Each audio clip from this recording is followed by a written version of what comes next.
So good evening everyone. This is second lecture and in this lecture we are going to discuss three topic. तो first topic जो आपके weightage वाले topics में से आता है that is error analysis. Error के percentage error के क्वेश्चंस आते हैं एग्जाम में. Then surface tension and after at the end we will see equations of wave and questions regarding to this wave. तो सबसे पहले हम लोगों ने बात की थी कल, जो कल के लेक्चर नहीं देखे होंगे वो देख लीजिएगा. कल फर्स्ट लेक्चर था बच्चों में रिवीजन का, जिसमें हम लोगों ने रेंज की बात करी थी और इक्वेशन ऑफ ट्राजेक्ट्री कैसे निकालते हैं उसकी बात करी थी. कुछ क्वेश्चन रोटेशन के किए थे हमने, कुछ क्वेश्चन बच्चों हम लोगों ने फील्ड के किए थे और कुछ सेंटर ऑफ मास के भी क्वेश्चन किए थे हमने. तो कल का लेक्चर देख लीजिएगा. आज का लेक्चर हमने एरर से स्टार्ट किया है. तो दिस इज लेक्चर 2. तो फर्स्ट आपको एरर में कैसे क्वेश्चंस दिए रहते हैं. x इज इक्वल टू आपको दिया रहेगा b to the power alpha c to the power beta upon d to the power gamma e to the power delta. तो जब आपको ऐसे क्वेश्चन दिखें तो आपको क्या करना है, आपको b का परसेंटेज, c का, d का, e का परसेंटेज एरर दिया है, आपको x का जो एक फिजिकल पैरामीटर्स है उसका परसेंटेज एरर निकालना है. तो सबसे पहले आप इसमें लॉग लेंगे दोनों तरफ. Log of x is equal to log of this entire term which is nothing but log of a by b. तो आप इसको लिखते हैं log of a minus log of b ना. बट यहाँ पे एक स्टार दे के याद करने वाली की बात है कि एरर कभी भी सब्ट्रैक्टिव नहीं होते, एरर हमेशा एडिटिव होते हैं बच्चों. तो ये आप जब भी परसेंटेज एरर निकालेंगे तो आप लिखेंगे सब्ट्रैक्शन बट आप उसको ऐड करेंगे फाइनली. तो मैंने हमेशा इसलिए यहाँ पे प्लस ही लिख दिया है बच्चों, ठीक है ना. तो देखिए मैंने क्या किया, पहले लॉग लिया है तो ये लॉग एक्स हो गया, log b to the power alpha c to the power beta minus log d to the power gamma e to the power delta. अब log x is equal to log b to the power, अब मैंने bracket को open कर दिया, log a into b is equal to log a plus log b minus log c और log D आपको मैंने ऐसा लिख दिया है. तो अब अल्फा कांस्टेंट बाहर आ गया आपका, लॉग बी हो गया, beta log c, gamma log D. अब यहाँ पे माइनस को मैंने प्लस में इसलिए कन्वर्ट किया है, error can not be subtractive, तो एरर इज एडिटिव ओनली. अब यहाँ पर बच्चों आप क्या करेंगे, डिफ्रेंसिएशन करते हैं. इस स्टेप के बाद आपको डिफ्रेंशिएट करना है. अब डिफ्रेंशिएट किसी पर्टिकुलर रिस्पेक्ट में आपको नहीं करना है, ये आपको अगर लॉग का डिफ्रेंशिएशन करेंगे तो आप लिखेंगे 1/x डेल्टा एक्स. अगर आप b का करेंगे तो 1/b delta B, alpha constant multiply हो जाएगा. c का करेंगे तो आप तो लिखेंगे plus beta 1/c delta c. ये आपको याद रखना है बच्चों. तो यहाँ पे जब आप एरर निकालेंगे तो आपको परसेंट एरर निकालने के लिए 100 से मल्टीप्लाई करना पड़ेगा ईच टर्म को, तो ये परसेंटेज एरर देगा आपको. तो एक मैं शॉर्टकट बताता हूँ आपको. जब आप इस मेथड से आप निकालते हैं बच्चों, तो ये देखिए आपका यहाँ पे अल्फा जो कि जो पावर है बी का, alpha times of this is percentage error in b ना, alpha times of percentage error in b ना. तो वो आपको 3% दिया है मान लीजिए, तो 3 इंटू अल्फा कर दीजिएगा plus beta into percentage error beta आपका, तो बच्चों बीटा ये कोफिशिएंट को मल्टीप्लाई किया और इसका बीटा 4 दे दिया प्लस गामा, क्योंकि माइनस नहीं लिखते हैं, gamma into 2 plus delta into 1. तो आपका आंसर क्या हो जाएगा, 3 alpha plus 4 beta plus 2 gamma plus delta. ये आपका परसेंटेज एरर आ गया. एक क्वेश्चन में प्रैक्टिस के लिए आपको दे रहा हूँ, आप पहले ट्राई करिएगा. तो देखिए पहले मैंने बोला है अगर एक्सप्रेशन है a² b³ upon c under root D, x एक पैरामीटर दिया हुआ है, आपको निकालना है percentage error in x only. a b c d का एरर आपको दिया है 2%, 1%, 3%, 4%. तो आपको क्या बताया मैंने, पहले आप इसके कोफिशिएंट को लिखिएगा 2 मल्टीप्लाई बाय इसका error percentage which is 2% plus आप इसके कोफिशिएंट को लिखिएगा 3 मल्टीप्लाई बाय इसका एरर परसेंट 1 प्लस आप लिखिएगा इसके कोफिशिएंट को विच इज़ 1 इंटू इसका एरर परसेंट 3. अब यहाँ पे रूट अंडर है बच्चों, तो इसका कोफिशिएंट 1/2 हो गया क्योंकि d टू पावर 1/2 है और इसका परसेंटेज एरर 4%. तो ये हो गया आपका 2 प्लस 3 5 8 प्लस 4 12. तो आपका आंसर आ जाएगा 12%. तो मैंने एक बार दिया 2 into 2 plus 3 into 1 plus 3% plus 1/2 into 4, ये 12% आंसर हो गया आपका। ठीक है बच्चों, एक क्वेश्चन जेईई मेंस का हमने लिया है जहाँ पर density of a material in shape of cube is determined by measuring 3 sides of A cube and its mass. आपको पता है कि आपको दिया हुआ है यहाँ पर मास का जो एरर है वो 1.5% है, रिलेटिव एरर, एंड आपका लेंथ का जो रिलेटिव एरर है 1% दिया है। आपको डेंसिटी का रिलेटिव एरर निकालना है। तो density you know that mass by volume न, and volume can be nothing but l cube. If हमने साइड को एल मान लिया, क्यूब के एक साइड को एल मान लिया, तो वॉल्यूम क्यूब का एल क्यूब हो जाएगा। अब आपको फिर से वही मेथड करना है, लॉग लेना है, लॉग सिग्मा, डेंसिटी को रो बोलते हैं, log M plus log L cube. अब आप बोलेंगे सर माइनस क्यों नहीं, क्योंकि एरर सब्ट्रैक्टिव नहीं होते हैं। तो मैंने बोला है बच्चों ये लॉग, अब डिफ्रेंशिएट कर दो 1/रो डी रो या डेल्टा रो। लॉग का डिफरेंशिएशन 1/x हो गया डेल्टा एक्स, तो 1/रो delta rho, 1/m delta m, plus ये 3 टाइम्स आपका कांस्टेंट 1/l डेल्टा एल। तो आपको देखिए यहाँ पे m का परसेंटेज एरर आपको पता है 1.5, मैंने लिखा 1.5 प्लस 3 टाइम्स ऑफ इसका परसेंटेज एरर 1, तो that is why I have written. आप अच्छे से देखिए, लॉग हमने लेने के बाद अल्टीमेटली डिफ्रेंशिएट किया है और फाइनली m का परसेंटेज एरर 1.5 यहाँ से और L का परसेंटेज एरर 1 यहाँ से मल्टीप्लाई करने के बाद 3 में 4.5% आंसर आता है। ठीक है, तो इस टाइप के क्वेश्चन को आपको सॉल्व करना है। एक क्वेश्चन देखिए, पहले आप इसको पढ़ लीजिए और स्क्रीन को पॉज करके आप इसको ट्राई कर लीजिए, then you will see the solution.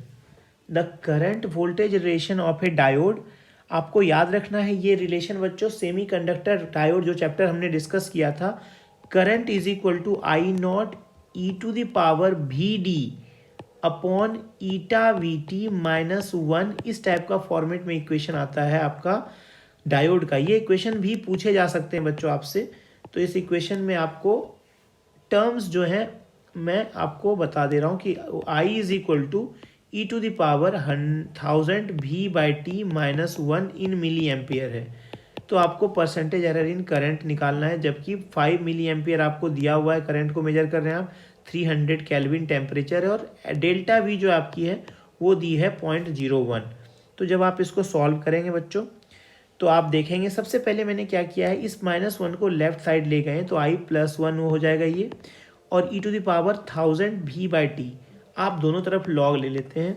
तो लॉग लिखा आपने i + 1 is equal to 1000 V/t। आप log base e into e को नहीं लिख रहे हैं क्योंकि वो 1 ही हो जाता है। ठीक है, अब आप डिफ्रेंशिएट करिए, यहाँ पे हमने डिफ्रेंशिएट किया है। जब आप डिफ्रेंशिएट करेंगे तो 1/i + 1 हो गया into D I is equal to 1000/t dv। अब आपको इसको उधर मल्टीप्लाई कर देना है, i + 1 को 1000 ऑफ i + 1 dv/t। तो आपने बच्चों लिखा i की वैल्यू 5 मिली एम्पियर है, मैंने मिली एम्पियर में रखा है, यहाँ पर 1 भी यहाँ पे मिली एम्पियर में था बच्चों, देख लिए, तो ये 6 मिली एम्पियर हो गया। और यहाँ पे 1000 इंटू 0.01, क्योंकि एरर इन वोल्टेज आपको 0.01 है तो मैंने डीवी को यहाँ पे 0.01 लिखा है, और टेम्परेचर जो आपका 300 केल्विन है, मैंने 300 केल्विन यहाँ लिखा। तो ये दशमलव को आप हटाएंगे तो यहाँ पे 100 आ जाएगा, ये 2 0 से 2 0 और ये 3 से कैंसिल, तो आपका 6/30 दैट मीन्स 1/2 1/5 मतलब 0.2 मिली एम्पियर ये आंसर हो जाएगा। अब एक क्वेश्चन देखिए बच्चों, मैंने आपसे पूछा ये क्वेश्चन, टाइम पीरियड आपको दिया हुआ है t = 2π√L/g, length is 20 centimetre known to 1 millimetre accuracy, 100 oscillations in pendulum is found to be 90 seconds, it takes 90 second for 100 oscillation, and wrist watch of resolution 1 second. तो आपको यहाँ पे accuracy निकालनी है जी की। आप इसको ट्राई करेंगे घर पे, मैं हिंट दे देता हूँ आपको। हिंट में बच्चों आपको पहले यहाँ पे जी को इंडिपेंडेंट कर लेना है, तो जी को जब आप इंडिपेंडेंट करेंगे तो स्क्वायर करना पड़ेगा आपको। मैंने देखिए यहाँ पे जी को इंडिपेंडेंट करके ये लिखा है। अब आपको परसेंट इसमें फिर से लॉग लेके डिफ्रेंशिएट करना है, तो 1/g डेल्टा जी, इसी तरह से आपका 1/l delta L plus 2/t delta T आएगा आपका। अब ये वैल्यूज़ आपको देख लीजिए क्या क्या दी हुई है। डेल्टा टी की वैल्यू 1 दी हुई है आपको, टी की वैल्यू आपको 90 दी हुई है, डेल्टा एल की वैल्यू आपको 1 मिलीमीटर दी हुई है, एल की वैल्यू 20 सेंटीमीटर दी हुई है। आप पुट करके इसको निकाल लेंगे।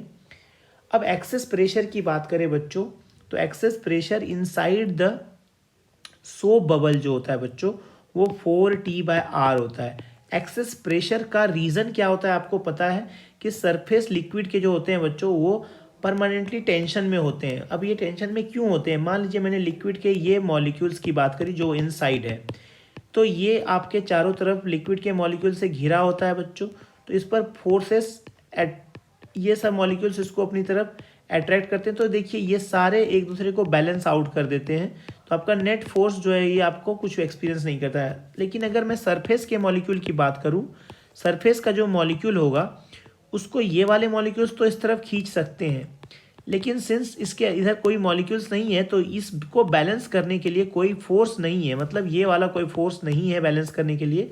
तो नेट जो आपकी सरफेस है बच्चों वो एक टेंशन की स्टेट में रहेगी, जिसको आप सरफेस टेंशन बोलते हैं। सरफेस टेंशन का एसआई यूनिट न्यूटन पर मीटर है बच्चों, इसको फोर्स पर यूनिट लेंथ लिखते हैं।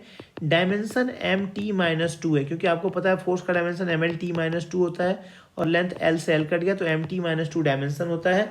इसी तरह से सरफेस एनर्जी जो होती है आपकी बच्चों, एनर्जी पर यूनिट एरिया होती है, तो उसका भी यूनिट न्यूटन पर मीटर ही है। एक्सेस प्रेशर की बात करें, इनसाइड है सोप बबल जो होता है बच्चों, ये P इनसाइड है, P आउटसाइड है। P inside is greater than P outside, और ये कितने फैक्टर से ग्रेटर होता है? तो मैंने लिखा है P inside minus P outside is equal to 4T/R, where R is the radius. अगर मैं लिक्विड ड्रॉप की बात करूं, लिक्विड ड्रॉप में आपका एक्सेस प्रेशर डेल्टा P जो है आपका वो 2T/R होगा, ठीक है। लिक्विड ड्रॉप में एक्सेस प्रेशर 2T/R है आपका। बबल जो कि डेप्थ H पर है, ये सब एयर की बात हो रही थी बच्चों, 4T/R in air in bubble and 2T/R in liquid drop. लेकिन अगर ये बबल आपका H हाइट बिलो हो फ्री सरफेस ऑफ लिक्विड के, जिसकी डेंसिटी ड्रो दी है, तो डेल्टा P जो है 2T/R हो जाता है प्लस H ρg हो जाता है। तो आपको मुझे बताना है कमेंट करके कि ये 2T/R क्यों होता है, जबकि बबल का प्रेशर तो 4T/R होना चाहिए। थोड़ा सा सोचिएगा, आंसर आपको मिल जाएगा। तो मैंने यहाँ कुछ रीजंस लिखे हैं। Due to the property of surface tension, a drop or bubble tries to contract and so compresses the matter enclosed. This in turn increases the internal pressure which prevents further contraction and equilibrium is achieved. So in equilibrium the pressure inside the bubble or drop is greater than outside. And what factor? This is 4T/R in case of bubble and 2T/R in case of liquid drop. तो अगर बच्चों surface मेरा straight होगा तो difference of pressure 0 होगा, लेकिन अगर surface concave होगा और ये वाटर है बच्चों, तो कॉनकेव का प्रेशर हमेशा ग्रेटर होता है बच्चों कॉन्वेक्स के प्रेशर से बाय 2T/R लिक्विड ड्रॉप के लिए और 4T/R आपके बबल के लिए। अब यहाँ पे दो बबल हैं बच्चों जिनका रेडियस 50 और 80 सेंटीमीटर दिया हुआ है। जब इनको आप कांटेक्ट में लाते हैं तो इंटरफेस का जो रेडियस होगा, मतलब ये जो रेडियस होगा इंटरफेस का, वो आपको निकालना है कि क्या होगा। तो ऑब्वियस सी बात है, इंटरफेस का जो रेडियस होगा बच्चों वो इन दोनों के रेडियस से बड़ा होगा। तो आप एलिमिनेशन से भी एलिमिनेट कर सकते हैं। मान लीजिए कि एक का रेडियस मैंने दे दिया 50 और एक का 80 दे दिया, तो इंटरफेस का रेडियस जो आपका 50 और 80 से बड़ा आना चाहिए। या एक का 3 दे दिया, एक का 4 दे दिया, इंटरफेस का रेडियस आपका बड़ा आएगा। हो सकता है इंटरफेस का रेडियस 12 भी आ जाए आपका। तो ये सब चीज़ें आपको कैसे समझनी है, तो देखिए मैंने प्रेशर को डिफरेंट पॉइंट पे नोट कर दिया है। Outside pressure, external pressure, atmospheric pressure P0 है। इसका प्रेशर बच्चों, इसके अंदर का प्रेशर P1 है, इसके अंदर का प्रेशर P2 है। तो आपको पता है कि जो बबल है इसके अंदर का प्रेशर एक्सेस होता है एटमॉस्फेरिक प्रेशर से 4T/R। तो मैंने P1 माइनस P0 जो लिखा है वो 4T/R1 लिखा है। तो P0 को राइट साइड अगर आप भेजते हैं तो P0 plus 4T/R1 is P1 and P0 plus 4T/R2 is P2। तो जब आप इन दोनों को सब्ट्रैक्ट करेंगे तो ये आपका इन दोनों से कैंसिल आउट हो जाएगा। तो ये आपका 4T1/R1 minus 1/R2 is equal to आपका 4T/R इक्विवेलेंट ऑफ इंटरफेस हो गया। 4T से 4T कट गया, तो इंटरफेस का जो रेडियस आता है बच्चों वो आप याद रखेंगे। इंटरफेस का जो रेडियस आता है 1/r1 माइनस 1/r2 आता है। तो आप इन दोनों को सीरीज में आप पैरेलल में सब्ट्रैक्ट कर सकते हैं। जैसे 1/r1 प्लस 1/r2 होता है ना बच्चों, यहाँ पे 1/r1 माइनस 1/r2 याद रखना है आपको। तो r1 r2 upon r2 minus r1 हो गया। तो इससे एक रिलेटेड क्वेश्चन आ सकते हैं, y is equal to A sine omega T plus minus K X. ये एक वेव का इक्वेशन है बच्चों। Displacement of the particle is y, A is amplitude, omega is angular speed which is 2π/t, angular frequency बोलते हैं इसको, और ये वेव नंबर है 2π/λk। तो बच्चों अगर यहाँ पे पॉजिटिव साइन आपको मिले तो वेव आपका नेगेटिव डायरेक्शन में जा रहा है। ये उल्टा है बच्चों, पॉजिटिव साइन है तो वेव आपका नेगेटिव डायरेक्शन में जा रहा है, नेगेटिव साइन है आपका तो वेव आपका पॉजिटिव डायरेक्शन में जा रहा है। अब देखिए ओमेगा बाय के क्या होता है। ओमेगा को आपने लिखा 2π/t और के को लिखा आपने 2π/λ। 2π से 2π कैंसिल, दिस बिकम्स λ/t। तो जब ये λ/t हो गया बच्चों, यानी कि ये n लैम्डा हो गया 1 टाइम पीरियड को, तो फ्रीक्वेंसी बोलते हैं। तो n लैम्डा ये तो वेव की स्पीड हो गई ना। तो ओमेगा बाय के इज वेव स्पीड, ये याद रखिएगा आप, ओमेगा बाय के इज वेव स्पीड। अब अगर आपको डिस्प्लेसमेंट ऑफ द पार्टिकल पता है, इसको डिफ्रेंशिएट कर दिया हमने dy/dt, तो डिफ्रेंशिएशन क्या हो जाएगा आपका a cos of omega T plus minus K x into omega ना बच्चों। तो मैंने लिखा a omega cos of omega T plus minus K X, ये आपका पार्टिकल की स्पीड है। और अगर मैक्सिमम वैल्यू बोलो तो कोसाइन की वैल्यू तो 1 होती है, तो a ओमेगा आपकी मैक्सिमम वैल्यू हो जाएगी। अब हमने क्या किया, इसको डबल डिफ्रेंशिएट कर दिया और इसको पार्शियली कर रहे हैं टी के रिस्पेक्ट में हम लोग। तो मैंने लिखा dou2y/dou2 डेल्टा 2y/डेल्टा t², इसको minus a omega square sine omega T plus minus K x हो गया आपका। और इसको हमने x के रिस्पेक्ट में अगर डिफ्रेंशिएट कर दिया, a sine omega T plus minus K x को x के रिस्पेक्ट में डिफ्रेंशिएट कर दिया, तो a के square sine omega T plus minus K x. तो आपका अगर इन दोनों एक्सप्रेशन को मैं डिवाइड करूं तो देखिए डिवीजन करने के बाद क्या क्या टर्म कैंसिल आउट हो जाता है। जब आपने डिवाइड किया तो a कैंसिल हो गया आपका, sign omega T plus minus K x cancel हो गया। तो एक्सप्रेशन क्या आया बच्चों आपका, इसको मैं राइट साइड मल्टीप्लाई कर देता हूँ। d2y डेल्टा 2y/डेल्टा t² is equal to omega square by k square delta 2y/डेल्टा x²। तो जब आप इसको लिखते हैं बच्चों इक्वेशन के फॉर्म में, omega square by k square को भी स्क्वायर, क्योंकि ओमेगा बाय के को हमने भी यहाँ पे डिफाइन कर दिया था वेव स्पीड, तो आपने लिखा del2y/del t² is equal to v square times of del2y/del x²। ठीक है, ये वेव का इक्वेशन है। कभी आपको इक्वेशन देके पूछा जा सकता है कि इज दिस वेव और नॉट, तो ये कंडीशन सेटिस्फाई करने वाली इक्वेशन आपकी वेव की इक्वेशन होगी। ठीक है, अब मैंने इसी डिफ्रेंसिएशन को, जो डिफ्रेंसिएशन मैंने किया था टाइम के रिस्पेक्ट में बच्चों, एक बार और डिफ्रेंशिएट कर दिया। तो मेरा minus a into omega square, क्योंकि इसके बाद साइन होगा, इसको माइनस साइन होगा और एक ओमेगा भी आएगा, तो मैंने अरेंज करके minus a omega square sine omega T plus minus K x लिखा है। अब आप देखिए इसको टर्म को मैं क्या y लिख सकता हूँ क्या, क्योंकि y तो a sine omega T plus minus K X था। तो acceleration is proportional to minus omega square into Y है बच्चों। अब आप बोलेंगे कि यहाँ पे सर m से मल्टीप्लाई कर देते हैं। m is equal to, proportional को मैंने इक्वल टू ले लिया, minus m omega square Y. तो देखिए m से m कट गया बच्चों, एक्सेलरेशन की value a omega square bye r तो पता है आपको। तो मैंने बोला f की वैल्यू आपकी आ गई m ओमेगा स्क्वायर वाई। ये सेंट्रीपिटल एक्सेलरेशन से भी आपको पता है, ओमेगा स्क्वायर एक्स होता है आपका, मास से मल्टीप्लाई करने पे सेंट्रीपिटल फोर्स आ जाता है। और हुक्स लॉ से के वाई लिख सकते हैं। नेगेटिव को मैंने अभी अवॉइड किया है क्योंकि बच्चों मैग्नीट्यूड की बात कर रहा हूँ मैं। तो इन दोनों को कंपेयर करने से आप देखते हैं कि ये y और y तो सेम है। m ओमेगा स्क्वायर के इक्विवेलेंट है, तो मैंने लिखा m omega square is equivalent to k। तो omega square is equal to k by m, omega is equal to under root k by m, और omega is nothing but 2π/t बच्चों। तो t की value जो है 2π under root m/k आई है। तो time period आपका 2π अंडर रूट l/g भी पढ़ा था आपने। अब यहाँ पे मास और k के फॉर्म में, स्प्रिंग कांस्टेंट के फॉर्म में भी आप याद रखिए k। तो अब ट्रांसवर्स वेव के स्पीड की बात कर लेते हैं बच्चों। ये t आपका टाइम पीरियड है और ये t आपका टेंशन है, मैंने लिख दिया इसलिए टेंशन इन द स्ट्रिंग। तो v जो ट्रांसवर्स वेव की जो स्पीड होती है ना, under root t by mu होती है। तो v को आप लेमडा बाय टी लिख सकते हैं ना, v is equal to N lambda and n को 1/t, तो मैंने lambda by T under root T by mu लिखा है।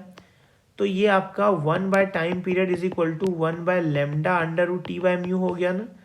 तो ये 1/t को आपने फ्रीक्वेंसी लिख दिया, तो frequency is equal to 1 lambda under root T by mu. आप बताइएगा, मैंने यहाँ फॉर्मूला लिखा है F is equal to 1/12 under root T by mu, ये किसके लिए है? ये सोनोमीटर के लिए, स्टैंडिंग वेव के लिए, किसके लिए मैंने ये इक्वेशन लिखी है, ये आपको मुझे बताना है। एक लास्ट क्वेश्चन हम लोग ने एस सी वर्मा से लिया है, पहले आप ये क्वेश्चन खुद से ट्राई कीजिएगा and if not able to solve then see the solution. एक अरेंजमेंट दी हुई है आपकी पुली मास सिस्टम की, जिसमें स्ट्रिंग का मास आपको 4.5 ग्राम दिया हुआ है।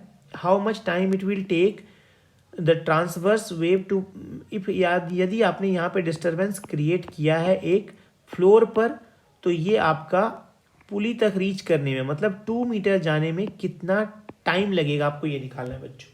तो मुझे बताइए, s is equal to V T होता है ना, तो टाइम अगर निकालना है तो s बाय v कर दें। तो मुझे s तो पता है कि 2 है, अगर आपने वेलोसिटी निकाल ली, वेलोसिटी इस वेव की निकाल ली, तो मुझे 2 बाय वो वेलोसिटी से डिवाइड करना है, ये टाइम आ जाएगा। What is velocity? This is transverse wave ना, velocity is under root T by mu. Tension की वैल्यू तो आपको पता चल गई कि tension is nothing but 2g only, तो टेंशन तो 20 न्यूटन आ गया आपका। म्यू क्या है? मास पर यूनिट लेंथ। मास आप किसका लेंगे? इस वाले पूरे स्ट्रिंग का मास लेते हैं हम लोग, तो मास आपका हो जाएगा इस स्ट्रिंग का जो दिया हुआ है, देखिए 4.5 ग्राम, तो मास मैंने 4.5 इंटू 10⁻³ kg में रखा है, और लेंथ जो है इसकी 2.25 मीटर है।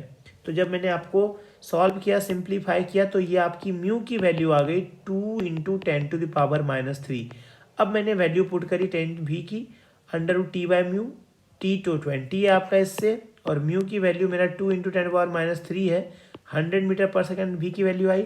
इससे आप टाइम निकाल लेंगे s बाय v, 2/100 मतलब 0.02 सेकेंड। यहाँ से आप टाइम पीरियड निकाल सकते हैं। तो आज के लिए हम लोग इतना ही रखते हैं। Keep on revising. Thank you everyone.